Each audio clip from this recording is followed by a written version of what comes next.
Hey YouTube, Lizzie B here. I wanted to make a video today, and if you've been watching any of my videos, you know I'm always coming from a perspective of just telling my own story, and in a way trying to use my experiences to talk about broader subjects within Jehovah's Witness religion.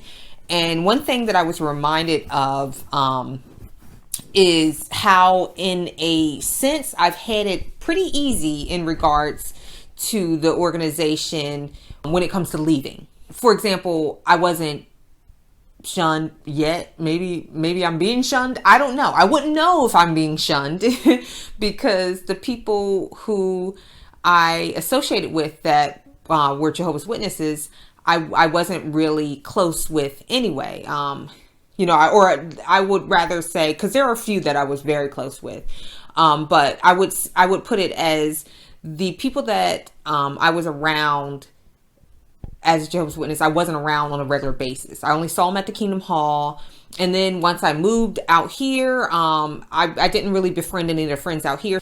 I was never in a situation where they were my only support system. I had friends outside of the group. My entire family is not Jehovah's Witnesses except a few.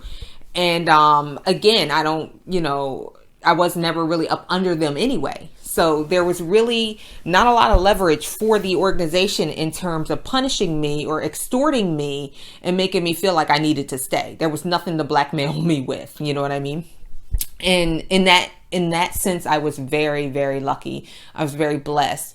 But one thing I wanted to talk about is why I was never really, that's never been my support system. And I touched on it a little bit with my first video, with my waking up video.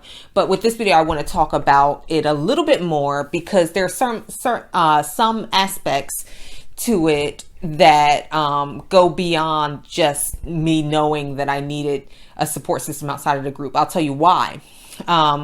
When I was 12, my mom was disfellowshipped. And being that I was young and my sisters as well, this was hard for us. You know what I mean? This was very, very hard. It was hard for us because in school we weren't the popular kids. We were definitely teased and we stood out because of our beliefs. And so on top of the fact that, we didn't really, we had a hard time at school. And my mom was also having a hard time within the organization, like with the other videos I've mentioned that, a lot of the pioneers and a lot of sisters, there's a lot of cliques. And our congregation was very puritanical, as I mentioned before. And so there was a lot that we were up against. And so we worked extra hard to do the right thing and to be everything that we were told we needed to be. But my mom got disfellowshipped. And it was devastating. And I'm not saying that I begin to know what someone might feel like being completely separated from their parents or from their children or from just their entire social circle. But I will say in that instant, it was devastating to us in our family because it felt like, I felt like, oh no, now we don't fit in at school. Now we're not going to fit in here. This is the only place where people are nice to us, and I just remember, I wanted to die. I remember wanting to die. And mind you, my mother was disfellowshipped. We were not disfellowshipped. We were 12. We barely even knew what the situation was.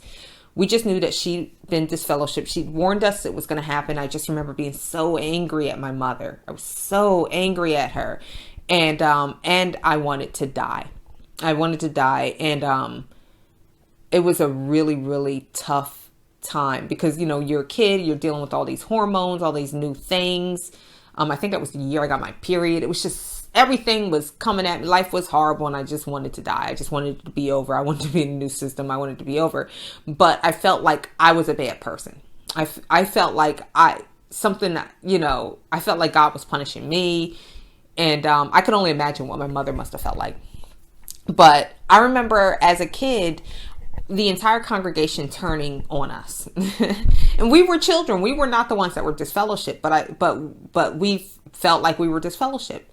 And at the time, I remember my twin sister, and mind you, she's one of the most reasonable people ever in life that you will ever meet. And she puts things into perspective. She's quick. And so at the time that it happened, my sister said, these people are treating us like this and we're just kids.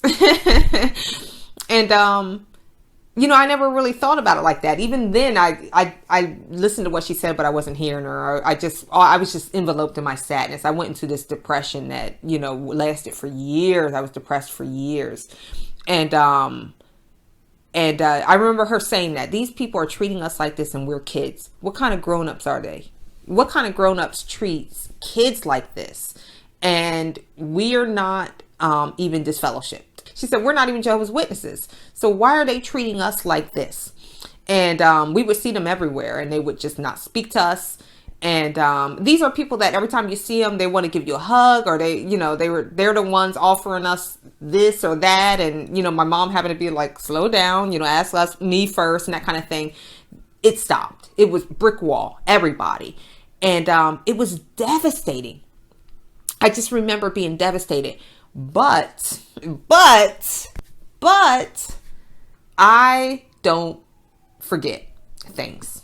I'll forgive. I can move on, but I don't forget, and I'm loyal to a fault. I will be your best friend. But that was something that changed my DNA.